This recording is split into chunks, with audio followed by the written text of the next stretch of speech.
So in the present video, I will try to summarize um, what I have learned after losing about rupees 10 lakh of capital um, trading in markets. So what my journey has been is that initially I tried out stocks and in stock investing. I started with mostly the large cap stocks to start with, and this was way back um, in about um, 2023, and here I mostly did intraday trading. So one thing which I found out which appeals to a lot of people, including myself, when I started out on this journey was intraday trading because it looks that one can gain a lot of one has a lot of upside on downside. You can short, especially if you are in India, you can short a stock only intraday. So you can short a stock, you can go long on a stock, you can use leverage up to 20x sometimes on bigger stocks, large cap stocks. So I had also written a basic ML price predictor code, which felt it was working well until that point of time. But later on, I realized that ML models basically just do not work. Whatever ML model I have tried to implement on for time series analysis, I have found out that they are just trash. For example, the most popular model for time series and analysis is long short term memory LSTM analysis, which I had tried in 2023, and it turned out that it was nothing but just a time shifted version. So, say if you give it this curve, what it does is that it just predicts a time shifted version of the same curve, something like this. And hence, if you calculate the mean absolute error, which is the typical thing we use to define the errors, and the error function in our case, mean absolute error, which is the most commonly used one, or mean squared error, you get it low because it always predicts something in this range. And of course, stocks do not move too much in a day, and hence mean absolute error gets minimized. So what I realized was these all things are just trash. They don't really work. Actually, um, what actually works is something I would come to later. But this was sort of my journey, and I initially lost in intraday trading.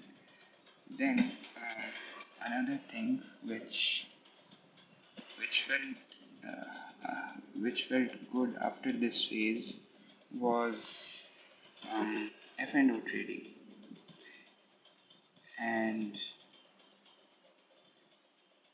F&O trading, especially on Nifty. Here, I tried out a bunch of methods. I tried out some arbitrage methods. I also tried some automated trading here, algorithmic,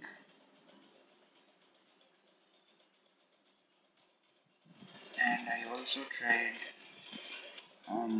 manual trading, and I also tried something like condors and so on, condors and then calendar spreads and a bunch of other things. At this point, I have tried mostly everything which is available in F&O trading. I use the platform Sensible.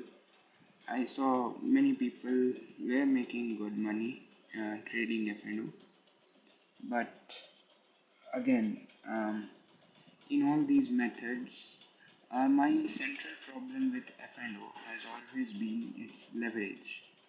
So let us say you do have rupees 1 lakh in your account, let's say. Then why do you want to buy a rupees 20,000 say call option, which maybe gives you 5x leverage? What is the point of it? If you already have rupees 1 lakh, why not go ahead and use this? Because what do options do? They basically charge you for the premium you are paying to it, right? So they basically give you this 5x leverage, but in return for it, they ask you uh, provide me a small premium in the form of theta decay. So the my fundamental issue while I was trading FNO, I still do trade FNO, but now the quantity has gone down substantially, and I think in the next few months I would just completely stop it. I just have a few open positions which I am monitoring. Eventually, I am looking to close even FNO trading. The reason is that I already have this money, and my risk appetite doesn't permit me to buy a call option with a 5x leverage on all this money. So why to use, what would I do with the remaining 80,000 say, which is lying down there in my account, when I trade a 20,000 call option? I have no use for it, so better use it to buy Nifty and avoid this theta decay thing. Why to get into the theta decay thing, which even if you get the direction right, eventually leads to losses if you hold it long enough. So there was no reason for this theta decay, and there are a bunch of things which you can do. I mean, I specialized even in arbitrage. I specialized in algorithmic trading quite a lot. So I made a lot of profits here actually in arbitrage, and I made a lot of profits here as well. But I managed to lose a lot here, and here as well I made some profits, and I lost a lot here. So net on net, I tried these things, and then I also tried a bunch of investing things. But we all know what the markets have been doing recently. So it was overall not a very good experience. And so to conclude my personal journey, after which I will suggest something to all the aspiring investors who want to put their money in the markets, what they could do. So after all this process, I roughly lost, I would say, rupees 10 lakh, roughly. You can say it was around rupees 7 lakh or 5 to 7 lakh, but I am just making it look worse if you include taxes and so on and so forth. And yeah, I also tried some crypto trading, but it never took off. This never took off actually. Here also I made substantial losses. I tried a bunch of things here as well, like spot futures, arbitrage, and so on. But the thing is that these methods, they give you very less returns, and eventually you need to pay 30% of taxes on the crypto gains you have made. So it makes no sense to go for crypto, especially if you are going for arbitrage. If you want to go for crypto, you should do it only if, say, the stocks give you 20% returns. Then to get the same amount of returns from crypto, you basically need to go such that the 30%, after 30% taxes also, you are ending up making 20% gains. So that can happen. Say you make a profit of X percent, so that X times 0.7 should be equal to like 20%. So if you do the math, it would be, you would need significantly higher, almost 30% returns. And the risk you are taking in crypto, the volatility risk you are taking in crypto is not worth it to generate a 30% return. So net on net, I don't think crypto is a very good thing. I would later in the video explain how you can use crypto um, investments to your benefit eventually. So, but this was my journey to start with. Now, in the process, I have learned a lot, and now finally, since the past 6 months, let's say, I finally feel I have found what the edge looks like. Like whenever you talk to somebody in the markets, they would always say that to trade successfully, you should have an edge in the markets. I always thought that the edge was based on some sort of an indicator or some magic formula. I tried out a bunch of indicators on TradingView. I developed my own indicators as well on TradingView. I tried to combine multiple ideas from multiple contributors on TradingView, PineScript contributions, the editor's picks. I went through them, I checked how they are working. So, what I found out, and as I said, there is very less chance that I might have missed something great which lies there out in the open at least. Um, I have virtually went through all the scripts available on TradingView, and I have spent several hours doing this. So, what I have concluded is that there is no real edge in terms of directionality. So, let me um, just remove this and put things in perspective. So, so the, the major conclusion is that uh, no edge exists in terms of directionality. What I mean to say is that you cannot predict at all um, where the market is headed. So, on a stake, which is a popular betting website, uh, you would see there is a game of a stock market, and in my opinion, it really imitates the essence of a stock market. You cannot predict the direction. Nobody. There is an efficient market hypothesis as well. Even giants of trading like Mark Minervini and even the big hedge funds and all, David Ryan, you can read all their books, look at their statistics. They are never accurate more than 50% of the times. So win rate of 50% is just a holy grail. You cannot beat it over a long period, mind you. You can take two trades, maybe you win both of them, but that just makes your temporary win rate 100%. But if you take thousands of trades, maybe even hundreds of trades, you would see it very quickly your win rate would asymptotically approach 50%. It is really very hard to beat this win rate of 50%. Just virtually impossible. You can try out all the sorts of indicators you want and so on and so forth, but directionality, I don't think there is an edge. As far as if somebody has found an edge, it is great. You can share it with me. Of course, you won't, but um, I at least just comment on the video that you think you have an edge in terms of directionality, and after taking 100 trades, at least you can show me statistically that you have won more than 50% of the times. It is in directional trades, mind you, it is very difficult. It might be possible in iron condors or a bunch of options strategies where you basically predict a range.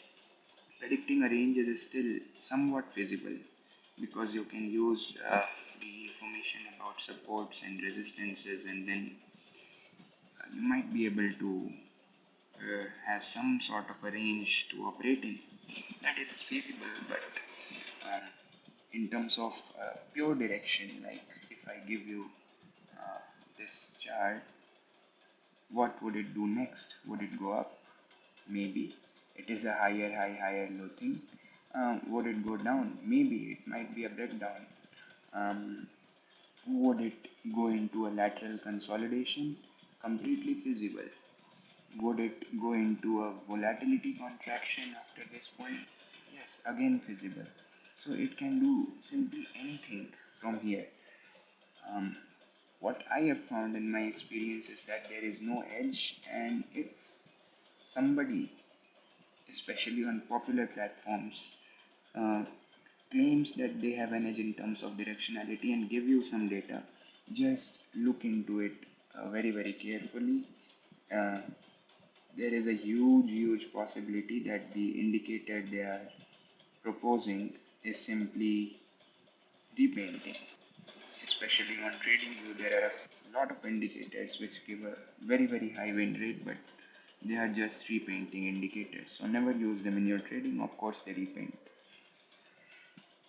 So, what is the edge? Does it mean we are doomed? Does it mean we should always go for index funds? So, the idea is no.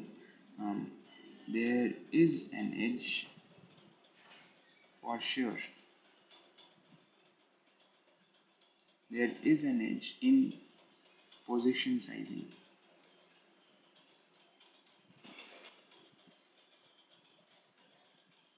And this is something I want to emphasize on.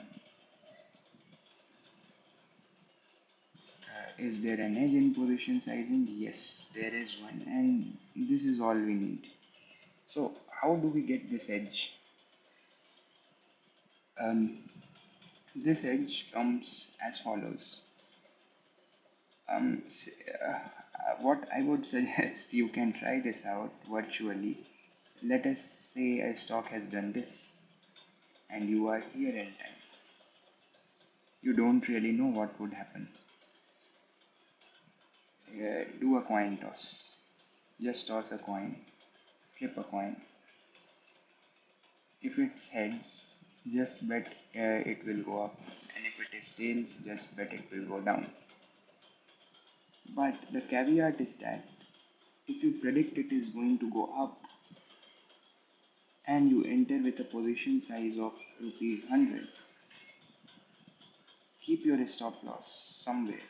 Uh, Look for obvious levels. For example, in this case, say this is the exact chart. What I would personally have done is that maybe this level looks like a decent zone of support. So place a stop loss just below this, maybe at rupees 90. And the idea is that as soon as the trade hits 90, you have to exit the trade, keep this stop loss here, and let it move up. So what would happen? It might end up hitting this. Okay, you incur a rupees 10 loss. The idea is that if it goes up very, very soon, if you see some sort of a consolidation pattern forming or some sort of a lateral movement, the idea is to raise this 90 rupees SL to the break even, that is 2 rupees 100. If you do this, what have you done is that you basically keep, and hopefully even at this level you can add even more positions here. Even more positions can be bought on. Add another rupees 100 to the winning positions. So what you are, and you might use a staggered stop loss. Keep your SL1 here, maybe keep your SL2 here. The basic idea is that this I learned from the book Trade Like a Stock Market Wizard by Mark Minervini, and this completely changed my perception that averaging down is a thing which is very, very popular uh, in common sources. You will always see that people say that okay, if this stock has crashed, buy more of it. If this crashes further, buy more of it, so that your average price just keeps on going down and down and down as you buy at lower and lower prices. This is a very common thing because then if it bounces back, you will make a lot of profits because on an average you have not bought here but maybe somewhere here. So when it bounces back, you will make a lot of profits. The idea seems good, but the thing to realize is that if a stock has already failed, what is the guarantee that it will move up in time after a period of time? Maybe it never bounces back, maybe it never recovers. So the idea is not the the very thing, the very counterintuitive thing which one must have a grasp on to understand position sizing is not to average down. Always avoid averaging down. Instead, average up. And this took some time for me to internalize. Average up, add to your winners, not to the losers.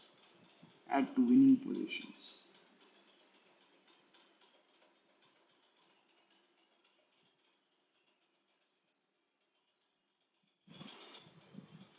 And cut losses quickly.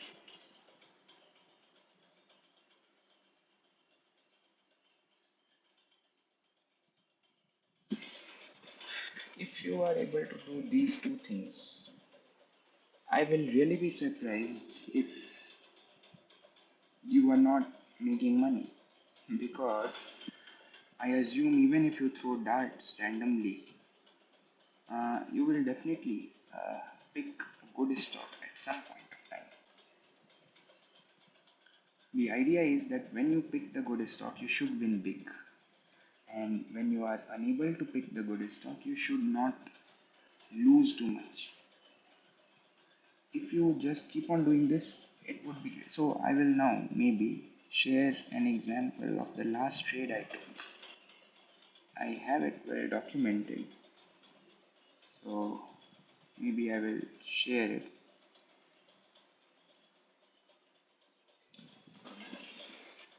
So my last trade which I had taken was in Blue Jet Healthcare, which actually ended up in losses. So that is the whole point I want to illustrate. So yeah, so it was in Blue Jet Healthcare which I took. So I do maintain a Discord thing for the same. So I will just maybe go through my trade. Uh, yeah. Okay. So here is the trade itself. So I took an entry on 10th of March, which is let me remove this thing. Yeah. So I took an entry on 10th of March, which is right here on this day. I took an entry here, that means I was somewhere around this point at the time I took entry on. So the current day is 6th March. Fine, let me go ahead. Yeah, so this is 7th March. Okay, so I saw this candle. This was a weekly candle. You can say it is Friday. I saw this, it looked like it might break out of this resistance level. Mind you, you do not need to have any predictive ability. Nobody knows whether the stock would move up from here or down from here or whatever, or sideways, just a lateral consolidation. Nobody knows that. Um, what I thought was that this is a level of support. It has been consolidated for quite some time. So if it breaks out, it would break out strong. Further, it had some positive earning surprise, which had triggered an uptrend in the stock. This stock was relatively new, and yes, the Williams alligator looked aligned. It looked like it would just go into a massive uptrend. So that is the reason I thought yes, this would be a good stock to pick. Maybe I want a strong uptrend in this. There were good volumes here, you can see. So there were good volumes here. The larger idea was that if it breaks out, it should break out strongly. So you can see I took the trade on 11th. It initially went into losses for 2 consecutive days. Then It, I believe, hit upper circuit on multiple days. On 3 4 days, it hit the upper circuit of 5%, which this stock was supposed to do. So what do? I look that okay, on 17th, you can see here on the top that it did hit an upper circuit of 5%. So what I do, I add even more here. I add incrementally. I initially decided that my entire capital, which I do have, so so say say you have rupees X is what you intend to invest in a stock. So the larger idea is to invest rupees X by 5 in the stock to start with,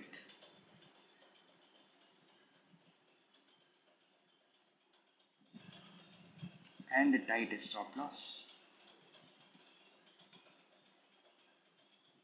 Then wait for an uptrend. Once you establish that an uptrend is there, add a second bunch of rupees X upon 5 trail SL, maybe to break even.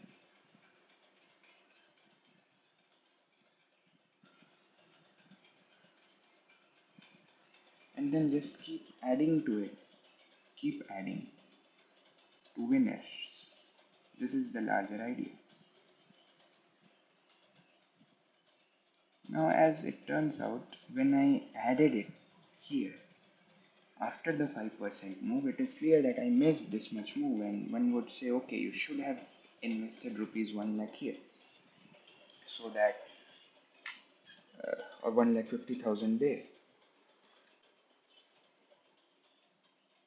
so that all of the trend is captured. But note that you never know what would have happened. All I can say is most probably it would go up, but nobody knows for sure. So I just prefer to lose small. Note that my idea is to cut losses quickly. My idea is not to gain a lot. My idea is to lose less. So there are basically two approaches: gain a lot, or lose less. Uh, you should not really focus on gaining a lot. You should focus on losing less. This, if you do, implies you will gain a lot, but this unfortunately does not imply that you will lose less. So, my idea is to lose less, so I am protecting my capital here. Make a second entry the next day. Again, upper circuit. So, trade is going very well. I have made two entries here. Then it goes against me. Then I think I entered very quickly a third entry on 20th on this day after it again hit the upper circuit, I believe. Then this just didn't go my way, and today I got stopped out of the position. I had kept my SL at somewhere here. I had kept my SL maybe at the top of this candle was my stop loss, and it just got hit today and I am out of the position. One would say that if I had initially invested all 1 lakh here, I would have ended up at a profit, definite profit, right? It is very clear. You look at it, maybe at a 5 6%, 5.5%, 5 to 5.5% profit. But instead, I ended up my position today at 1.83% loss after investing rupees 90,000. So turns out I am happy with this, because what would have happened if I would have invested all my capital here? Well, it might have been that the stock rallied down and I would have lost a huge sum of my money. All 1 lakh rupees 50,000 invested, and they all go against you. You lose it. But when I have added on to the winner very slowly, what I have ensured is that my losses cannot be very big, and potentially, if this stock gave a huge uptrend, um, I don't know, maybe we would have made a lots of profits. So what we are ensuring here is that we never lose a lot and we gain significantly if the trend is in our favor. Now, here, what if it is a false breakdown? Maybe this was a false candle, this was just faked out. Maybe there is still uptrend. Well, I do not need to worry. I do respect my stop loss levels. Once I have put a stop loss here, I have to respect it. Most probably put it, and the best is to put it through the broker so that it gets executed automatically, so that there are no emotions involved. You do not double guess that. Yes, maybe I should wait, maybe it would recover, and so on. It would be great if you put it rigidly in your broker. And what happens if it again turns and gives me an uptrend? Well, I will then again enter, maybe from some other level, I will enter. So I do not need to worry about that I got stopped out here. If there is some uptrend left, if I see good indications again, a good uptrend here, and the earnings continue to be strong, there are some catalysts, some strong uptrends, I would again enter, re-enter, and there is no ego involved in here. So this is the larger idea of a stock investing. But it turns out how to invest because there will be large periods where maybe you will find no stocks, no good stocks to invest in. My criteria for selecting stocks is I go always for micro cap stocks, which are very small stocks because they have the most upside potential. Also, I hope to have earnings surprise as positive,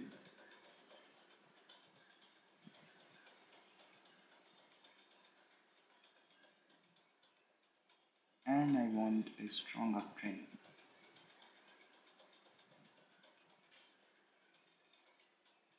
and some sort of a breakout from consolidation.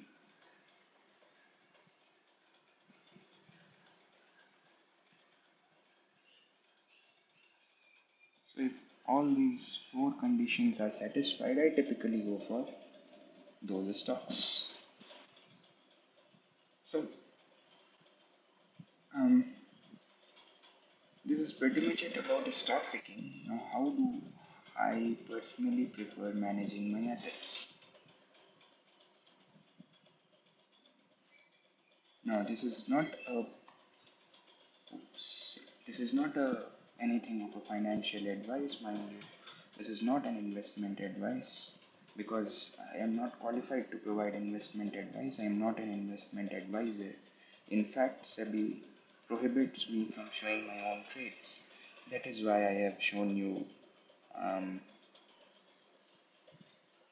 that is why I've shown you the Discord only, where I register my all my trades, so that there are no legalities around it. Um, what I prefer is to currently to discuss my own finance. I have 21 lakh uh, allocated for investments. Most of it is kept dormant. I do rupees 15,000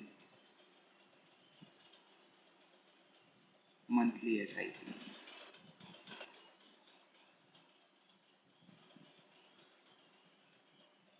and this is my exposure to equities.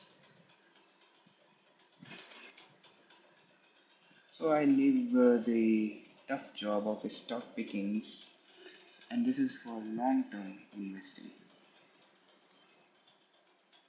Now I know I am not too good in long-term investing, so I trust some established fund managers to do this task for me. Just to provide an overview of what I have invested in, I like this fund by Motilal Oswal AMC, and this is the large and mid cap fund. I like it because it is um, By the way, I had just removed all my money while the markets were in a downtrend here, and I have reinvested it a few days back, I think on 15th or somewhere. Yeah, so basically, oh, okay. Yeah. So basically, I love this fund due to the central reason that I do not want the fund to have too many holdings. Just look at this. This only has 34 holdings. See, what is the easiest thing a fund manager can do? He can just run an index SIP. Nobody could claim him of his underperformance. He might just invest all the money in Nifty. What is the tough thing to do? The tough thing to do is to pick stocks, because if you go wrong when you pick stocks, everyone would be blaming you. They would say that you have managed to lose money, but when you make money, nobody would appreciate it too much. So this is a very bold thing to do. That you are most of the mutual funds you look at, they would typically have holdings in orders of hundreds, or they might hold another fund itself, hold a fund of funds, kind of a mutual fund. When somebody holds 34 stocks only in the portfolio, it just proves to me that he is a risk taker, he can take risks, and if I want to allocate uh, all my long term investing equity to some manager, I would definitely not prefer it to be somebody who is a risk averse manager. I want him to take risk with my money. After all, if I am giving him my money, I assume he is better than me in what he is doing. So I do not want the returns of an index after giving somebody else the money. For that, I can just buy an ETF. Why to give my money to Motilal Oswal? If I give it to Motilal Oswal, I want them to do something which is good enough, something brave enough, and that is why this is one of my investments. By the way, I have removed all the money from all the investments recently in the market crash, and then I have reinvested it because Nifty was not looking good recently. But yeah, the second one is HDFC Focus 30. Again, Focus 30, only 30 or less stocks. And this also, 32 holdings looks good, because whenever some company, again, some fund manager has the guts to choose pick 30 stocks and just invest in them, and some of them are not too well known names like Sapphire Foods, Nexus Select Trust. These are not too big companies, and if somebody has put in money here, I am very, very satisfied.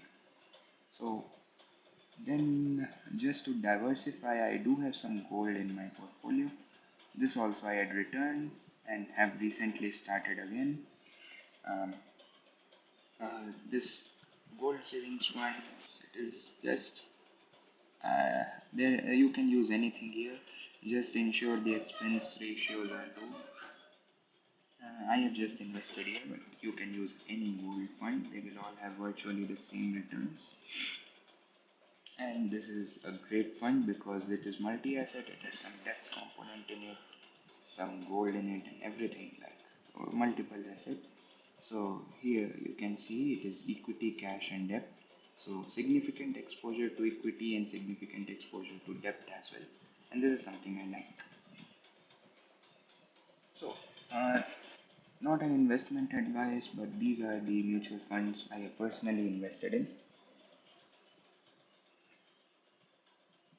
Not going for index funds, because if I want to anyway purchase an index fund, I will maybe purchase an ETF and use 200-day exponential moving average on Nifty to just develop an alpha over Nifty. So I don't really want that. I want something more sustainable, something more risky, and something more return oriented, right?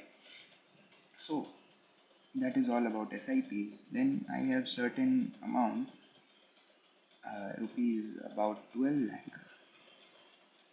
which I manage. And how do I manage it? I mostly put it in bond ETF, which on an average would give me somewhere around 8 to 9% CAGR. All of it is in bond ETF. And I look patiently for opportunities, inequities. Look patiently for good microcap stock.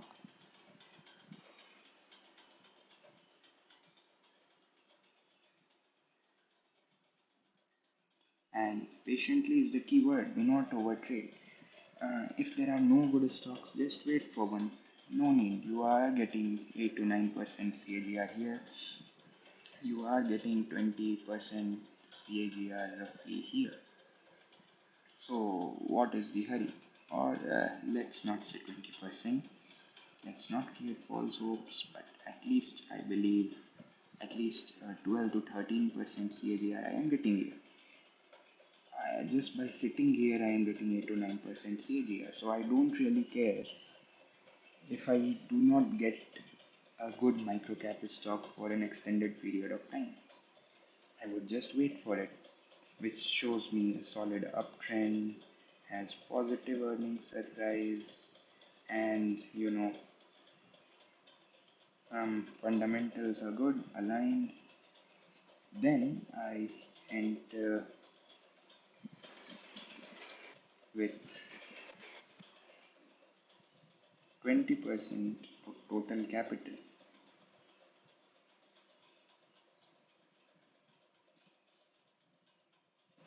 allocated to the stock.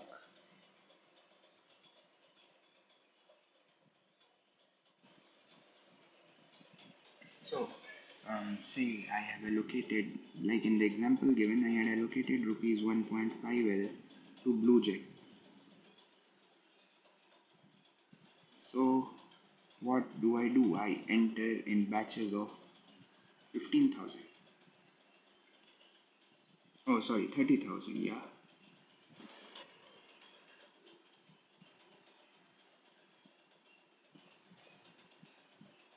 So, enter in batches of 30,000 and with position management. That's it.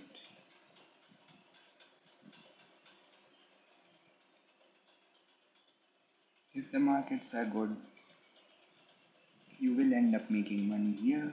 You will end up getting like 50-60% CAGR here.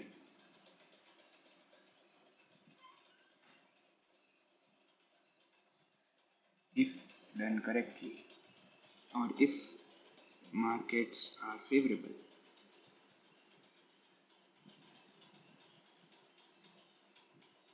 And that is all you need. That is why I do not invest in bonds primarily, because I already have a bond ETF which is safe for me, and I and mostly it is liquid, and that is a big thing for me because whenever I want I can get money out of it and invest in one of the filtered microcap stock for which I am looking each and every week, every minute of the day to get something good. And once I get it, I will incrementally increase my position size and just keep on adding to it and keep the cells tight and get good CAGR hopefully. Some part in crypto is also there, a very minute fraction, basically rupees 50k at the moment, and this is just in USDT. The reason is one USDT is roughly $1 and it is an appreciating asset compared to rupee. So what I am doing is that I am just I have just invested in a USDT and I am actively gaining about 4% a year here as well. But why to keep it here and why not somewhere here? Well, the idea is I am still looking for something which works in crypto. I am still looking for some automated bot which works or something which works on a maybe on a longer time frame or something like that.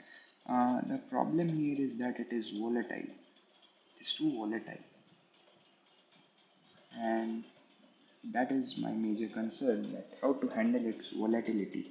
I do not really love the drawdowns, but the nature of crypto markets is that to make good returns you will have to go through drawdowns, which is not good for me. So this is something I haven't yet figured out, to be very honest. But yeah, I have kept it in USDT. Until and unless I sell my holdings, I won't have to pay a crypto tax on it. So I am much relieved in that sense. Taxation is not a problem if you hold USDT, and it would gain in value eventually. I expect to gain 4 to 5 years doing nothing here as well. And if I figure out some strategy, some good strategy for crypto, I would definitely implement it there as well. So, this is the larger idea of the personal finance thing I do for myself. So, yeah, that's it. I think I have mentioned all my mistakes which I made initially, and I have also mentioned how can you avoid it and what the final plan looks like, which looks at the moment looks like it is working very well for me. So that's it. I think for the video is